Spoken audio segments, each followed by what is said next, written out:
বাংলাদেশ সম্মিলিত সনাতনী জাগরণ জোটের মুখপাত্র চিন্ময় কৃষ্ণ দাসকে গ্রেপ্তার ও জামিন নাকচের নিন্দা জানিয়ে বিবৃতি দিয়েছে ভারত। মঙ্গলবার ২৬ নভেম্বর দেশটির পররাষ্ট্র মন্ত্রণালয়ের ওয়েবসাইটে এ সংক্রান্ত বিবৃতি প্রকাশ করা হয়।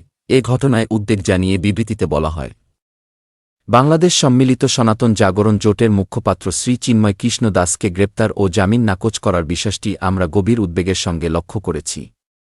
বাংলাদেশে চরমপন্থীদের দ্বারা হিন্দু এবং অন্যান্য সংখ্যালঘুদের উপর একাধিক হামলার পরে এখন এই ঘটনা বিবৃতিতে আরও দাবি করা হয়।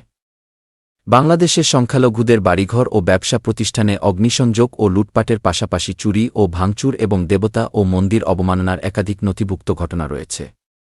পররাষ্ট্র মন্ত্রণালয়ের ওই বিবৃতিতে আরও বলা হয়, শান্তিপূর্ণ সমাবেশের মাধ্যমে ন্যায্য দাবি উপস্থাপনকারী একজন ধর্মীয় নেতার বিরুদ্ধে মিথ্যা অভিযোগ এনে গ্রেপ্তার করা হয়েছে। বিপরীতে সংখ্যালঘুদের ওপর হামলাকারী দুষ্কৃতিকারীরা বাইরে ঘুরে বেড়াচ্ছে। আমরা ভারত চিন্ময় দাসের গ্রেপ্তারের প্রতিবাদে শান্তিপূর্ণভাবে প্রতিবাদকারী সংখ্যালঘুদের উপর হামলার বিষয়েও উদ্বেগ প্রকাশ করছি। বিবৃতিতে হিন্দু ধর্মাবলম্বীসহ সকল সংখ্যালঘুদের শান্তিপূর্ণ সমাবেশ ও মত প্রকাশের স্বাধীনতার অধিকার প্রতিষ্ঠা ও নিরাপত্তা নিশ্চিত করার আহ্বান জানানো হয়েছে বাংলাদেশ সরকারের প্রতি।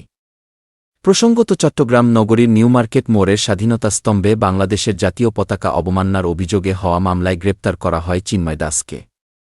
ঢাকা শাহজালাল আন্তর্জাতিক বিমানবন্দর থেকে সোমবার ২৫ নভেম্বর বিকেলে তাকে গ্রেপ্তার করা হয়। মঙ্গলবার চিন্ময় কৃষ্ণর জন্য জামিন আবেদন করেন তার আইনজীবী। আদালত শুনানি শেষে তাকে কারাগারে পাঠানোর আদেশ দিয়েছেন।